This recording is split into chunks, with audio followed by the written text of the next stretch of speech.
Buenas tardes a todas y a todos. Ante todo, agradecer la invitación al señor decano de esta facultad, al profesor Gulco y a la profesora Romero. Es un honor poder compartir ustedes algunas ideas sobre este tema que desde hace tantos años me preocupa y sobre el cual he estado investigando. A diferencia de los panelistas que me precedieron, voy a tratar un tema bastante específico del sistema de acciones de clase y en aras también de respetar el tiempo que nos fue acordado. El temario va a ser casi un vuelo de pájaro. La idea es después poder discutir algunas ideas en la medida que quede tiempo una vez que terminemos todos. Rápidamente vamos a pasar revista a la relevancia y actualidad del Instituto de la Representatividad Adecuada en nuestro sistema, cuál es el alcance que tiene este instituto, tanto con respecto a los representantes del grupo afectado como con respecto a los abogados de ese representante, cómo opera la preclusión a la hora de analizar el juzgamiento sobre este requisito de la pretensión colectiva, cuáles son las consecuencias prácticas que genera su reconocimiento y cuáles son las alternativas que pueden contar los jueces para utilizar cuando este requisito no se encuentra cumplido en quien asume la calidad de representante.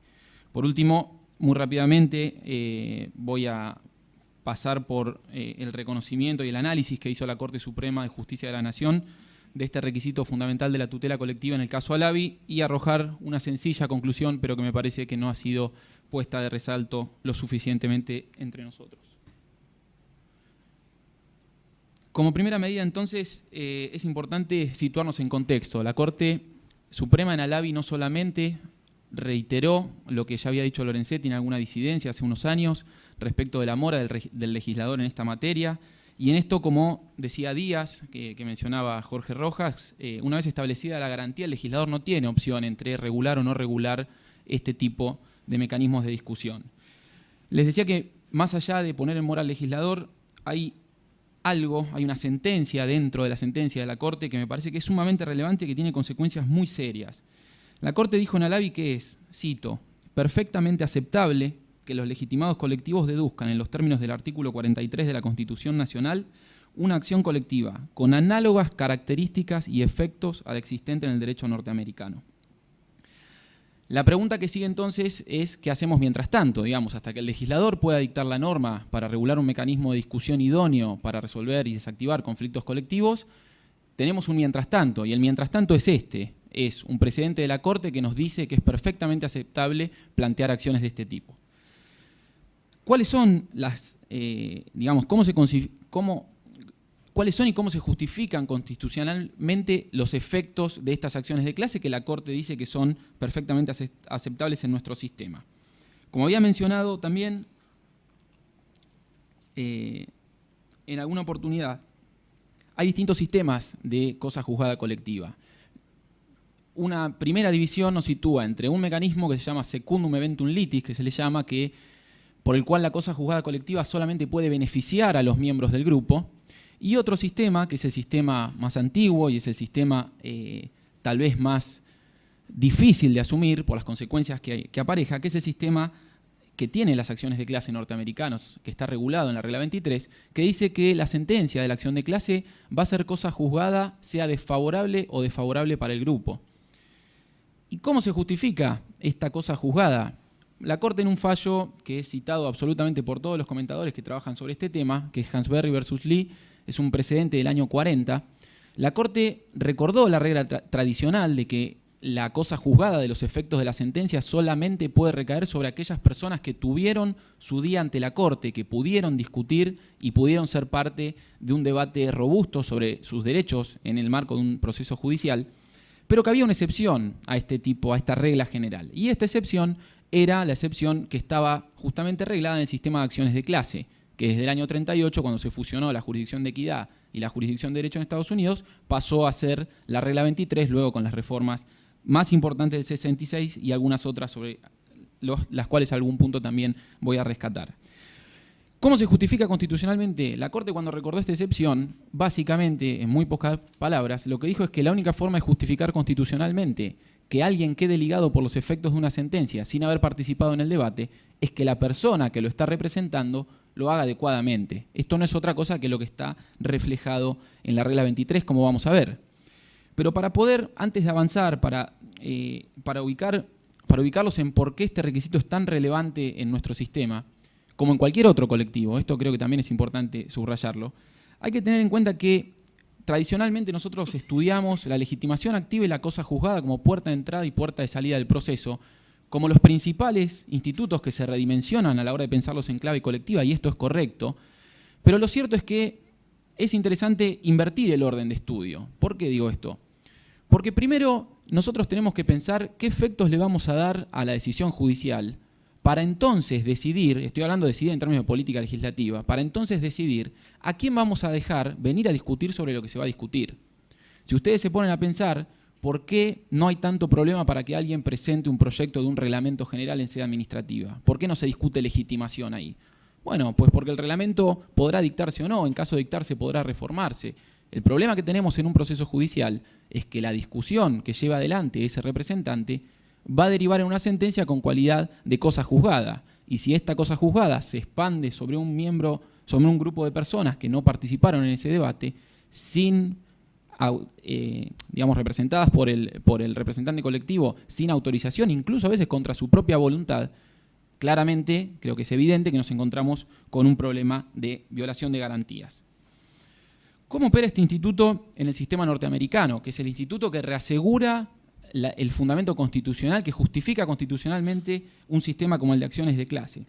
Pues bien, en el sistema de acciones de clase, dicho muy rápidamente, contiene 4 prerequisitos en la regla 23A y 4 tipos de acciones de clase divididos en 3 capítulos distintos en la regla 23B.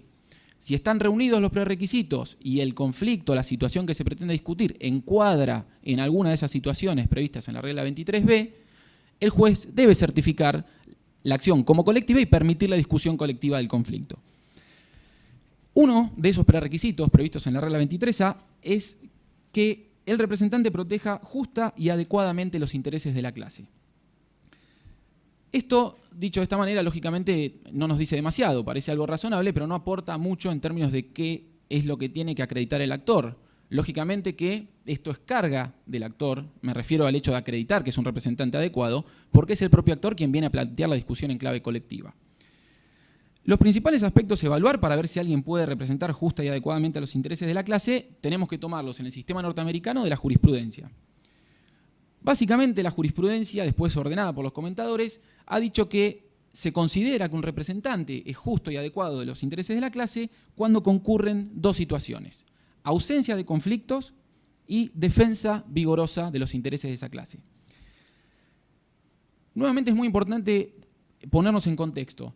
Las acciones de clase configuran un escenario particularmente propenso para generar situaciones de colusión, por los intereses económicos que se manejan en este tipo de causas y además, en algunos casos, por las consecuencias económicas, sociales o políticas que puede tener, por ejemplo, para un determinado Estado, la resolución de un tipo de proceso como este. Cuando nos referimos a la ausencia de conflictos, la gran mayoría de los autores lo que marcan es que en este escenario, donde el cliente, entre comillas, del abogado es todo el grupo, no solamente la cabeza, ¿sí? No solamente el representante que aparece figurando, es necesario que no exista conflicto entre el representante y la clase que dice representar, por ende que los intereses tienen que estar alineados entre el representante y la gente que está en su misma situación, y entre el representante y los abogados. La situación típica en la que se presenta un conflicto muy fuerte entre los intereses del representante y de los abogados, en un contexto donde las acciones de clase, como señalaba el doctor Spector, son financiadas en su mayor parte por grandes estudios jurídicos, es a la hora de trabajar sobre la posibilidad de un acuerdo. Cuando se acerca la posibilidad de un acuerdo, los abogados en general son propensos a resignar en su pretensión para los clientes en pos de cerrar el asunto, minimizar riesgos financieros y, lógicamente, también llevarse un honorario por demás interesante. ¿Qué pasa? Este criterio tradicional de ausencia de conflictos fue criticado por algunos y recientemente en un trabajo muy interesante de Tidmarsh, que es uno de los comentadores que más trabaja sobre estos temas de litigios complejos allá, puso de resalto que estos son conflictos policéntricos. Es muy raro que no existan. Él afirma que es literalmente imposible que en alguna situación del proceso no existan conflictos de este tipo. Entonces, la pregunta no pasa por cuáles son los conflictos y evitarlos, sino por cuál es el nivel de conflicto que estamos dispuestos a aceptar para que esto pueda funcionar. Y en este sentido, lo que Titmarsh propone es un principio que él denomina do no harm, que no es otra cosa que no haga daño. Esto significa que el representante va a ser justo y adecuado de la clase en la medida que los miembros de la clase obtengan en la acción colectiva un resultado que no sea peor que el que hubieran obtenido si actuaran individualmente. ¿Se entiende? Hay de esto una explicación y una justificación muy interesante desde distintos puntos de vista, filosófico, económico y demás, que no es posible hacer acá, pero básicamente quiero que nos quedemos con esta idea de que es muy difícil pensar, prácticamente imposible, que no va a haber conflictos dentro de la clase y de la clase con sus abogados. El segundo aspecto que les decía es la defensa vigorosa de la causa. Nuevamente aquí, esto no nos dice mucho. ¿Qué significa que el abogado defienda vigorosamente la causa? ¿Qué tengo que mirar yo como juez para ver si el abogado puede hacerlo o no? Y acá los distintos sistemas de derecho comparado muestran que hay distintas formas de aproximarse al fenómeno. Una es a través de estándares flexibles o rígidos. La gran mayoría utilizan estándares flexibles, si no, como decía Capelletti, sería como utilizar el hacha de un leñador para hacer una delicada cirugía. Pero lo particular es que en algunos sistemas, como el sistema norteamericano, estos estándares los vamos a encontrar en la jurisprudencia, mientras que en el Código Modelo de Procesos Colectivos, al que se refería el doctor Rojas, que está pensado como un modelo para que pueda ser adoptado por los países latinoamericanos, este tipo de recaudos está previsto específicamente en el texto. Solo por pasar revista alguno, la credibilidad, capacidad, prestigio y experiencia del legitimado, qué antecedentes tiene la protección judicial o extrajudicial de los intereses del grupo que quiere defender, la coincidencia entre los intereses del miembro del grupo a la que nos referíamos recién, el tiempo de constitución de la asociación, cuando sea el caso, una asociación constituida antes y no ad hoc para ese caso va a demostrar mayor credibilidad. Son distintos factores, distintos estándares, conceptos jurídicos indeterminados en cuanto tales, que al juez proveen de herramientas para que pueda determinar si ese representante es adecuado o no. El tiempo es menos de lo que yo pensaba todavía, entonces voy a pasar muy rápido para contarles que este requisito, si bien la regla 23 lo establece claramente en la cabeza del representante, que es un miembro de ese grupo, la jurisprudencia lo extendió a los abogados de la clase. Por esto que les digo, la jurisprudencia reconoció de alguna manera que el representante es una figurita y que en realidad quienes manejan y toman las decisiones sobre el caso son los abogados, que como les había dicho tienen importantes intereses económicos y profesionales puestos en la causa. Entonces, la jurisprudencia extendió la necesidad de controlar la calidad de los abogados que trabajan sobre el caso. La reforma del año 2003 a la regla 23 impuso la necesidad de que el juez controle ciertos requisitos en cabeza de los abogados, entre ellos uno que dio lugar a bastante discusión y que finalmente se quitó del Código Modelo, el requisito de la capacidad financiera. Del Código Modelo se quitó porque se pensó, después de algunas discusiones, que podía ser una barrera económica.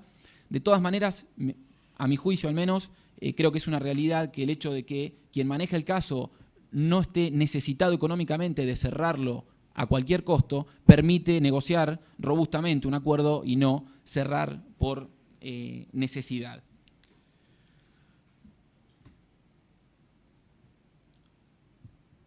El control de este requisito tiene que darse en una etapa temprana del proceso. ¿Para qué? Para permitir una discusión robusta y para permitirle también al demandado discutir con alguien con el cual va a llegar a una solución definitiva del conflicto, a favor o en contra. Vamos a ver por qué esto es importante. Si bien este primer control tiene que realizarse en una etapa temprana del proceso, no precluye la decisión del juez con respecto a esto. ¿Qué quiere decir? Que el juez analiza si el representante y sus abogados son adecuados en un primer momento y después continúa controlando esa calidad durante todo el proceso. Sin embargo, la jurisprudencia norteamericana también ha generado algunas alternativas no tan drásticas. Tal vez no desplazarlo para no perder todo el trabajo que se hizo, pero sí complementar esa participación con otros legitimados, citar al Ministerio Público y en algunos casos, por ejemplo, Portal de Belén, separar en clases y poner un representante adecuado a las mujeres que estaban en favor de la comercialización de la píldora de día después y poner un representante al grupo de las mujeres que no estaban a favor de esa píldora.